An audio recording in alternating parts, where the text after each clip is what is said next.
Good morning, everyone. Welcome to ServiceRICH. And the topic we're going to talk about today is creating satisfied customers that help you do your selling for you. I hope everybody had a great weekend and we're ready to get started. So let's do a little bit of talking about who I am and what makes me qualified to share this kind of information for you. So a little bit about ActionCoach. ActionCoach is actually a large franchised business coaching firm. We have more than 1,000 coaching offices scattered around more than 70 countries worldwide. This system is privately owned and founded by Bradley Sugars, who's himself an entrepreneur and an author with over 15 books out there that he has written. Our vision as an organization is to create world abundance through business re-education, and we currently coach over 15,000 businesses each week across the globe in USA, UK, Australia, New Zealand, Malaysia, Vietnam, Philippines, and countries way beyond that. Myself, I originally grew up in Rochester, New York. I have an electrical engineering degree from Clarkson University.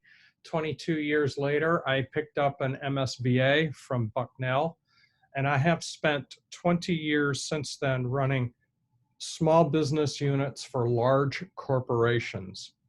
The last business unit, I grew 300% in 3 years. For the last 9.5 years, I've been a business coach, a mentor, and a trainer. And today we're going to talk about some of the things we've learned along the way, both as ActionCoach and myself personally. First of all, I want to talk a little bit about attitude and perspective on how to get your business going. And you have to think of some be mindful of some basics. So I want to start with a point of power. This yellow dot represents a point of power. Anybody who lives in the world below that point of power, blame, excuses, denial, and you know what these bring. These bring nothing but disempowerment. These are activities that put you in the wrong frame of mind to be able to build something successful. On the other hand, if you take ownership of your situation, you work to be accountable and responsible to do the things that you need to do to be successful, you can have a much different experience. So as I said, the blame, excuses, and denial is a disempowerment set of behaviors. The ownership and accountability and responsibility gives you empowerment to accomplish what you need to do. With those thoughts, the only failure is the failure to participate. This makes your business essentially like a lab. You participate by working on activities that make you successful. Nothing is a failure, it's just data. So if something doesn't work the way you want it to work, that's information. So you change how you're doing it so that you can achieve what you want to achieve. If you give 100%, you'll get 100% of information and results. Now, with that in mind, a little bit about learning. To make sure you get the most, you take these two words together, I and know.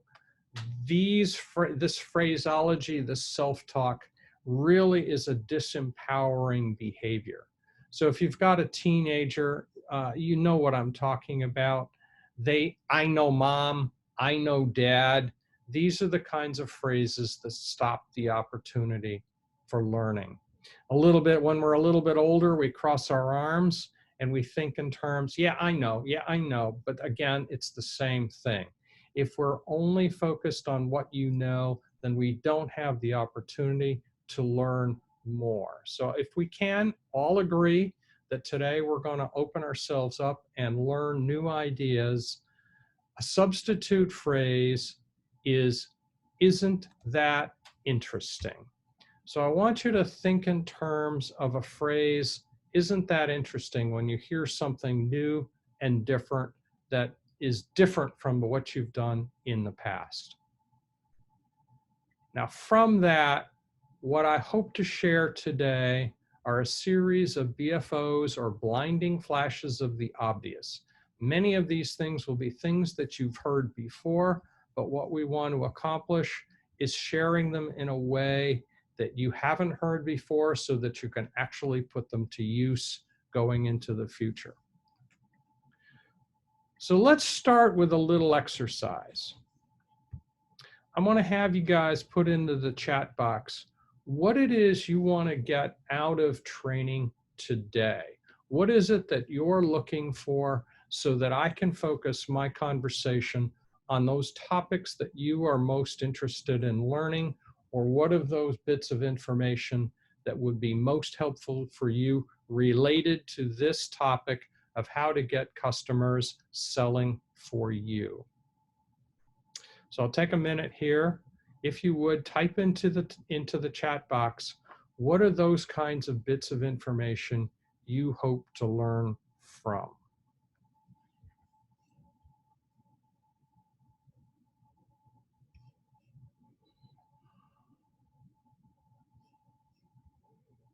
Okay.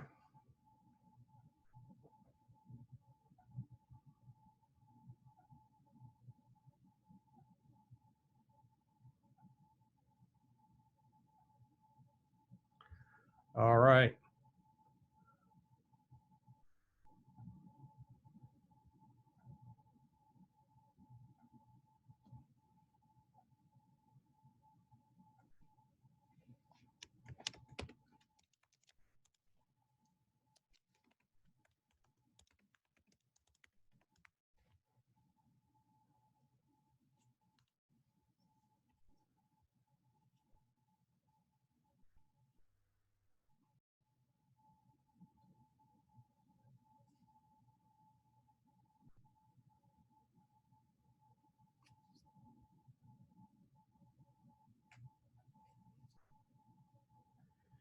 Any other inputs on what you want to learn specifically today?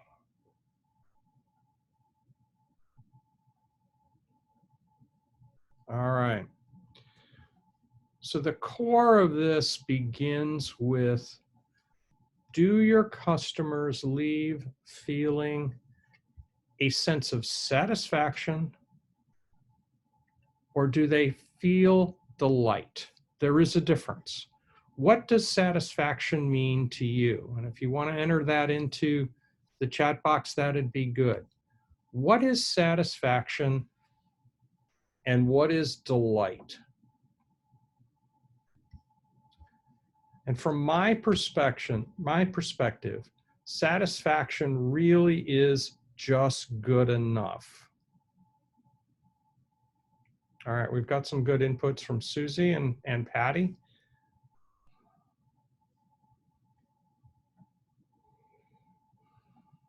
Okay. All right, so we want to focus on the difference between satisfaction and delight. Satisfaction is just good enough. Delight is where they're starting to be really glad it was you that they did business with.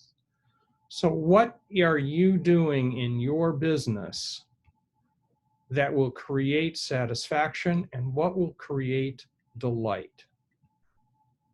If we only give them satisfaction, they are only getting what they expected. So they came in the door looking for what you offered, but did they leave feeling excited that they did business with you?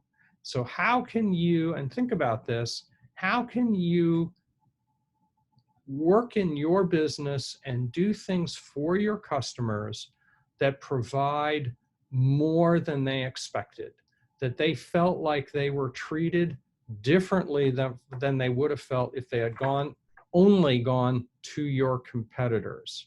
So this is a kind of a sense, in a manner of speaking, of proactiveness. You don't want to wait till there's a problem to start taking care of your customers.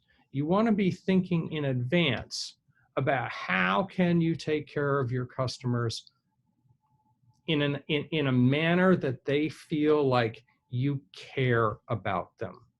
Now, this gets us into a concept of constant innovation. So what are you doing to constantly improve? What are you doing to constantly change and become better than what it was you were before? Now, I want you to start thinking you've been doing things in a certain way all along. What is it you could be doing dramatically different from outside the box? If you weren't used to doing it a certain way, what might you be doing? What's a list of things that you could be doing differently that would be improving upon whatever it is that you've had before? Make a list. A good place to start, if you really want to think about it, is what have you done in the past? What kinds of results has that produced from your customer's experience? Why would they want to keep only that? What else could you be doing that could improve upon their experience from that? So some people take a look at what are the problems customers have had, and then think about how you could change your business in a manner that might improve upon those so that those problems, A, those problems don't occur again, but B, they don't even think about it. So your job as owners is always to help your customers get to expect you to be better than you were last time. Now, this is going to seem to violate a concept we're going to talk about in a couple of minutes called consistency. But what you have to be is consistently improving so that you're constantly better than you were before. Now, what that leads us to is what are moments of truth?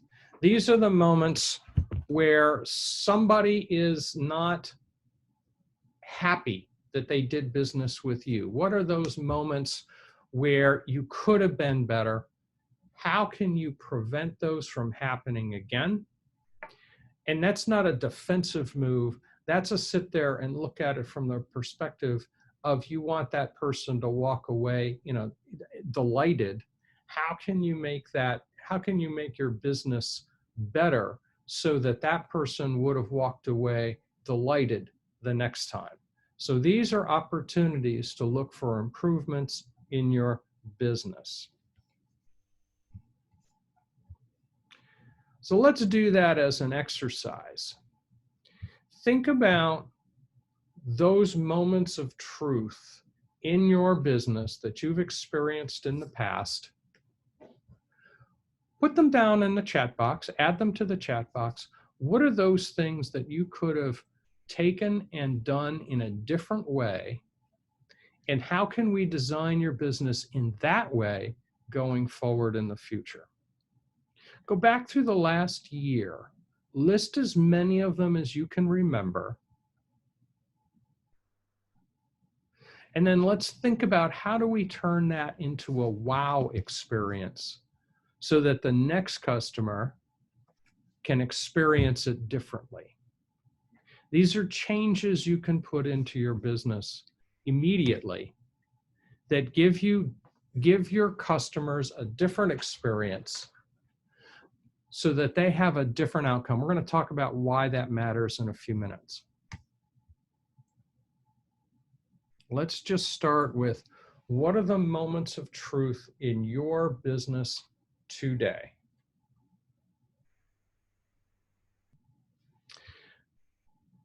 Now, here's where it starts to matter.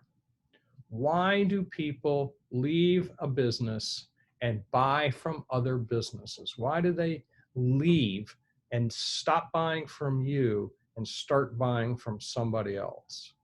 Statistically, there are some numbers on this. 1% die, 3% move away, 5% buy from a friend that's in the business as well. Of course, that begs the question, why weren't you their friend? 9% were sold by a competitor. They forgot about you. they moved on to the next guy that talked to them. 14% buy on product or price, but 68% perceive you don't care. That's more than 2/3 of your past clients perceive you don't care, and that's why they would leave. Now, that isn't to say 68% of customers leave, but of the ones who do leave, 2/3 have left because they perceived you didn't care. Now, why is that? What is it about you and your business? What's going on in your business that allowed them to perceive you just don't care about them? In what way are you communicating with them so that they feel you do care?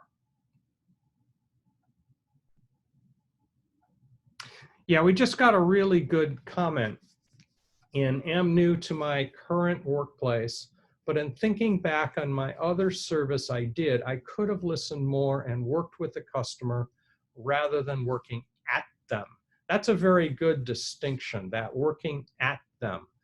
Learning to think about what they care about and trying to talk to them as to what they care about, not the value you care about, but the value they care about. That's a huge difference.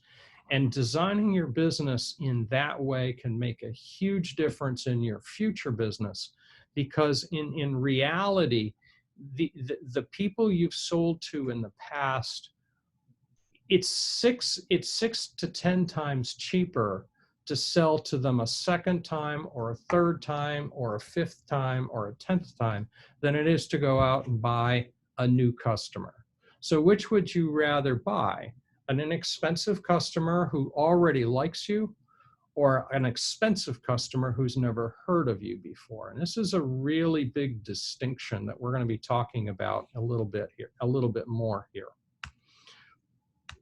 Now, winning customer service has two major factors in it. One of them is consistency. The other is being easy to buy from. And together, those can constitute the wow factor for doing business with you. Now, let's break that up into a couple of pieces here. What gives your customers a feeling of consistency? So who knows McDonald's? I guess that's kind of a dumb question, but how many people remember how McDonald's became successful? Now, I guess I'm old enough that I can remember back into the 60s and 70s. At the time, McDonald's was still pretty early in its development, but there were some real success factors that they managed to achieve. One of them was to place locations at certain distances on major highways. Now, this was before the interstates were a real thing. There were major highways like Route 1 and 66 and 15 and some of the others in this area that were the way you went down. And I can remember riding on trips with my parents. And what we found was McDonald's consistently had food that we understood and what we knew what we were going to get. The bathrooms were always clean. They were cleaner than any of the other places around. And they were you could expect them at certain distances apart. So you knew when you could plan for a meal on a long trip. So this was an early stage in their process of consistency. They built systems into their business so that the food products were always the same from store to store to store to store. You didn't have to guess. And they built a family experience so that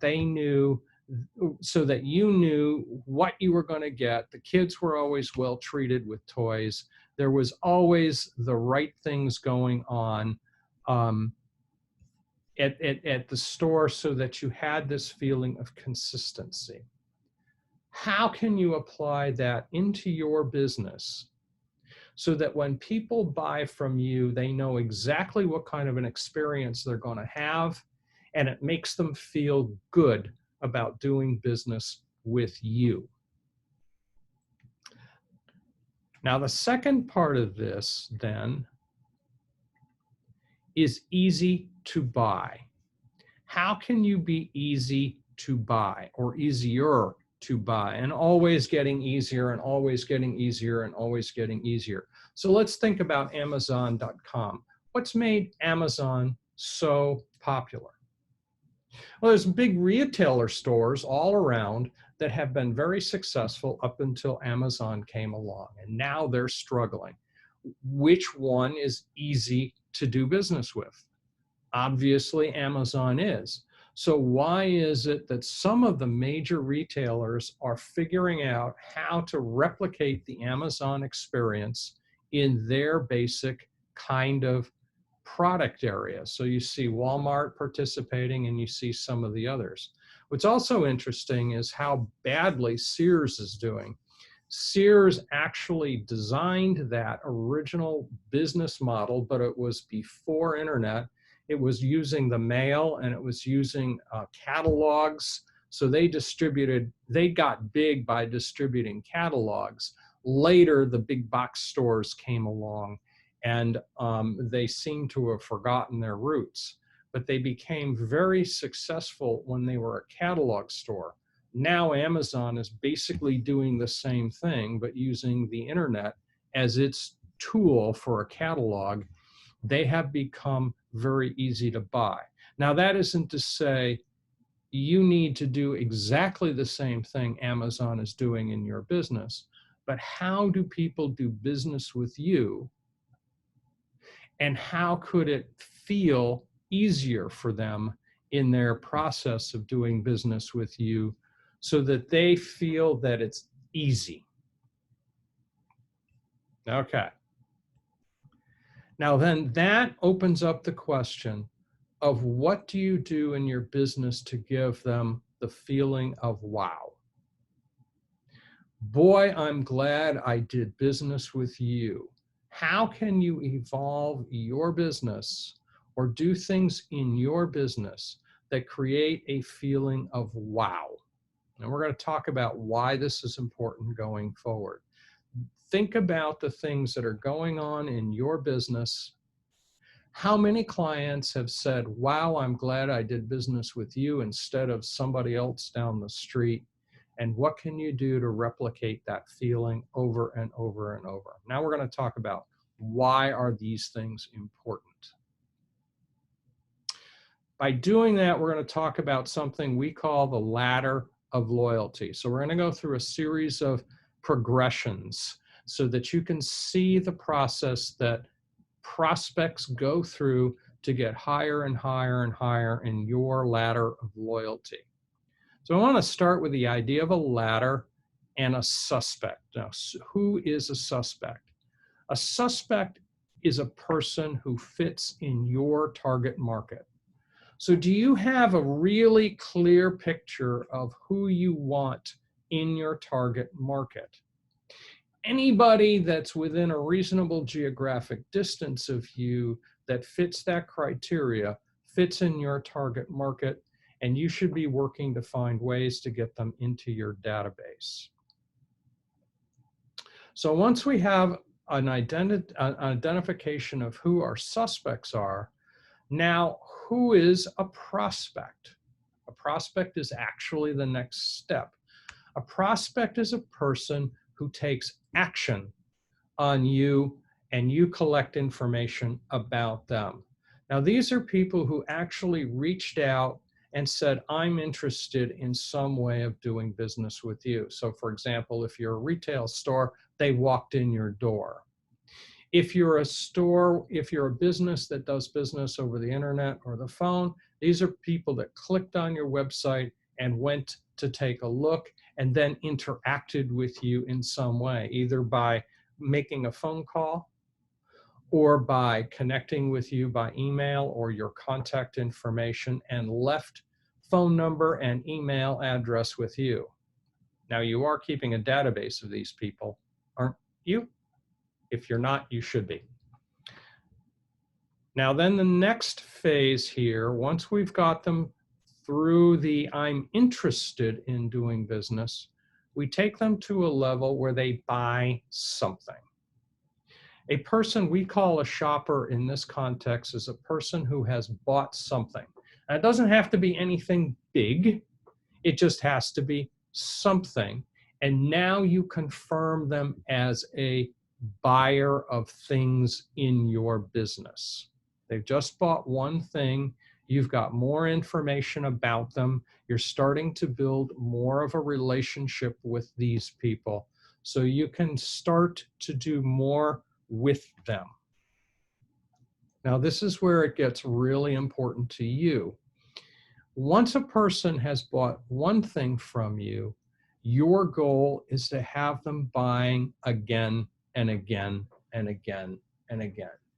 If they like doing business with you, a person is likely to become a repeat customer 60 to 70% more than somebody who has never bought anything from you, as long as you treat them well. This is where the wow factor really starts to matter, because if you are just there, you're not memorable, why would they come back to you? They can just go back on Google and go look for somebody else.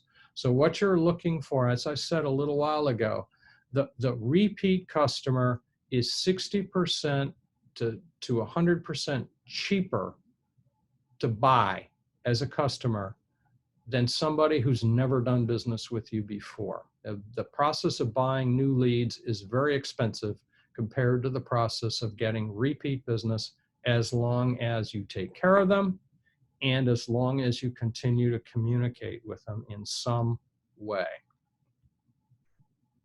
Now, the next step is where it really starts to get interesting.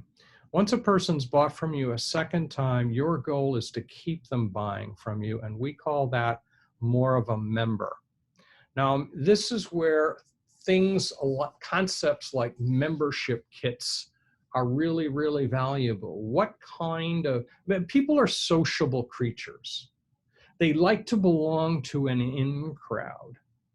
What are you doing that gives them that feeling of an in crowd or a belonging? Now, in the old days, I'm an old guy, I guess. In the old days, some businesses like coffee shops or diners or sometimes barbers and haircutters and hair salons used to give out a card with numbers. Often it was 10 numbers on there.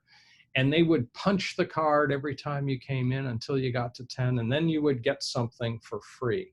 That was a beginning. That's a very rudimentary type of a membership kit.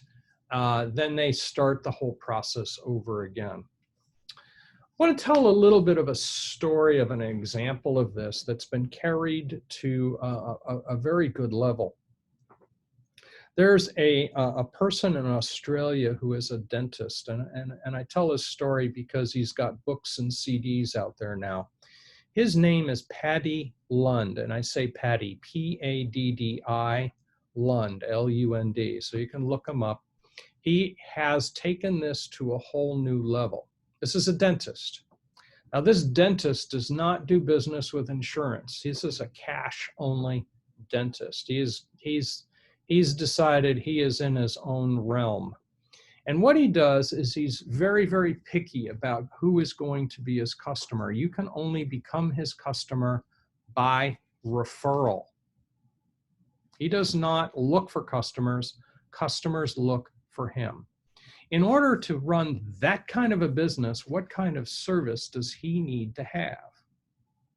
Well, one of the things he has figured out how to do is, once you have come in, he's got a long questionnaire about information for you. And one of the things he gets from you is information of what's your favorite beverage, what's your favorite tea, for example.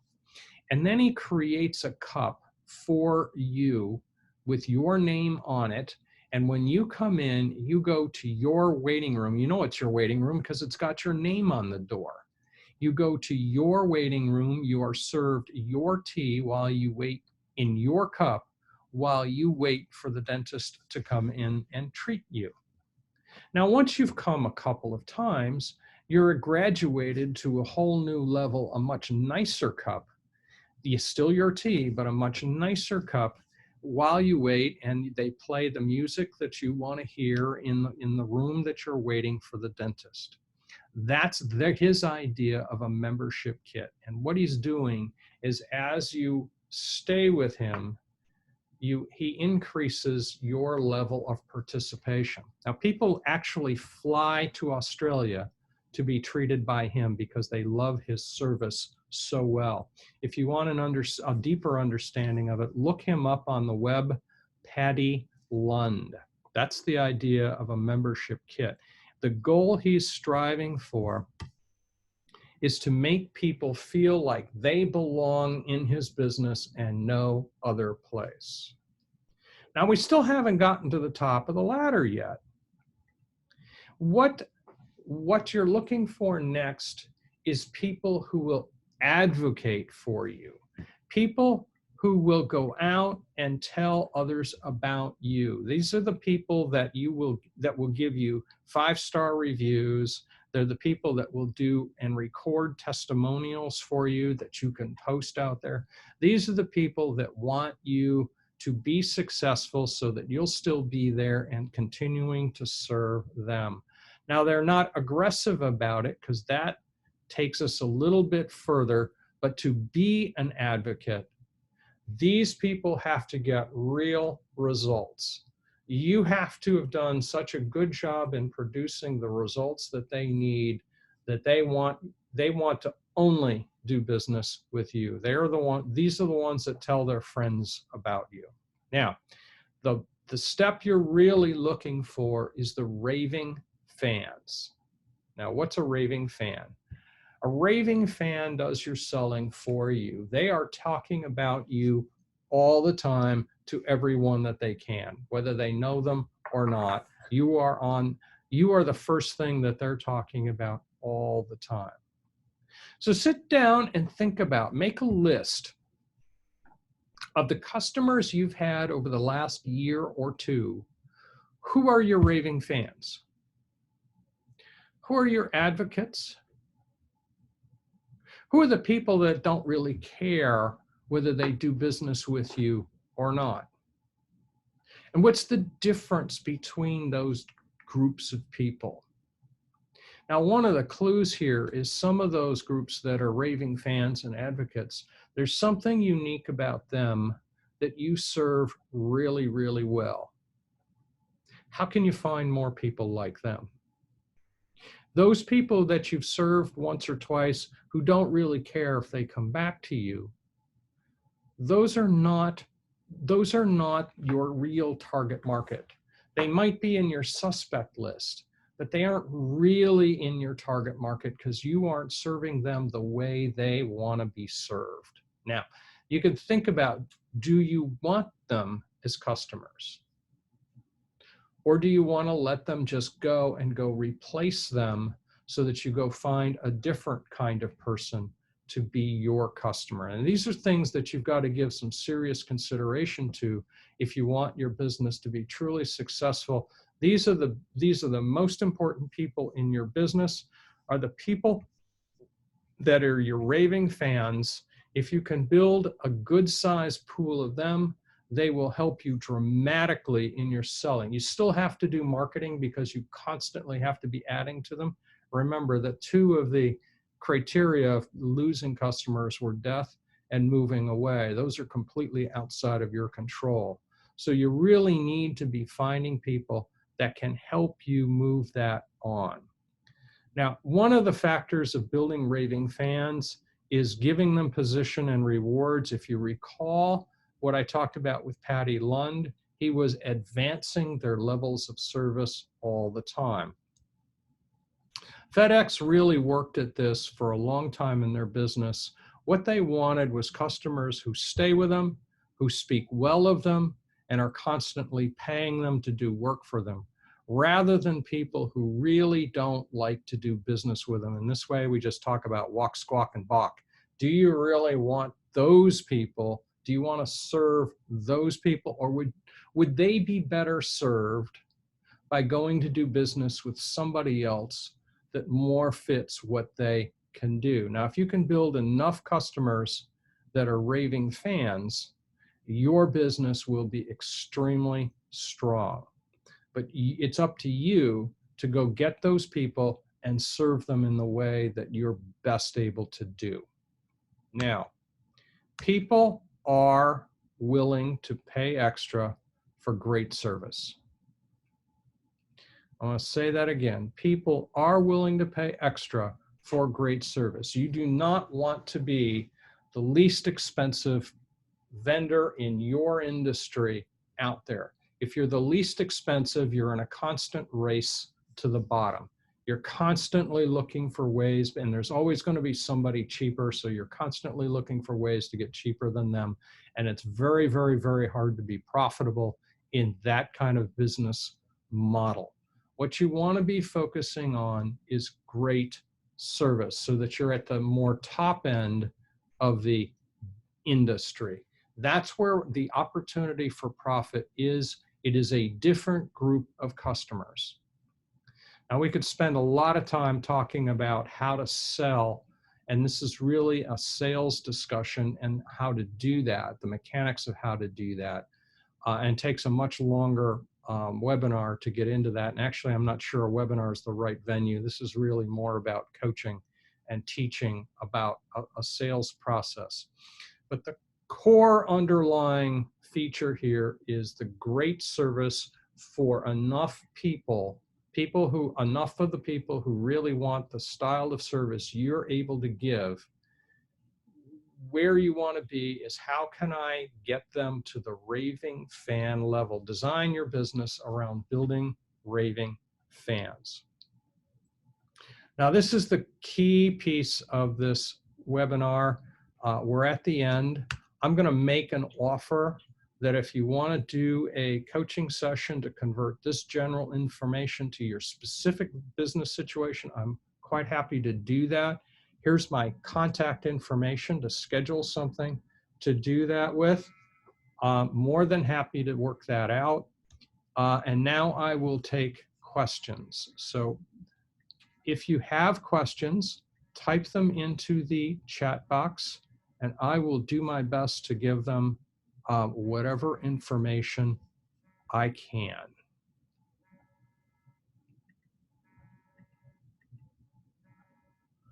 Other things that you want to be thinking about here: what are the lists that I've had you create? I had you talk about who are your top clients, who are the ones you're not real sure you want to do business with again. Differentiate between them. What's the difference between those two different groups? Look for more of the ones that were really profitable and really good to do work with. How do you do more work with those guys? And any questions? Chat box seems to be running a little bit slow today. I could see that from the beginning. So I'm going to wait a couple of seconds here while we wait for questions to come in.